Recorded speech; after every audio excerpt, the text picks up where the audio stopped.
మొట్టమొదటి యాజకుడు ఎవరు? మెల్కీసెదెకు అనగా పరిశుద్ధాత్మ. ఆయన రాజులను సంహారము చేసి వీర విజయముతో తిరిగి వస్తున్న అబ్రహామును ఎదుర్కొని వచ్చి షావే లోయలో ఆశీర్వదించి ఈ రొట్టె ద్రాక్షరసం అబ్రాహాముకి ఇచ్చారట. దేవుని స్తోత్రం. హల్లెలూయా.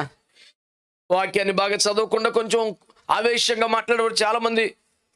ప్రభు శరీరం, ప్రభు రక్తం అనేది కొత్త నిబంధనలో సంఘానికి ఇవ్వబడిన ఒక భాగ్యం అని చెప్పేసి గబుక్కుని అంటే, మరి ఈ అబ్రహాముకు జరిగినటువంటి సన్నివేశం, ఆదికాండం 14లో ఉన్న సన్నివేశం, అసలు అప్పటికి పాత నిబంధన కూడా ఇంకా ప్రారంభం అవ్వలేని కాలం కదా.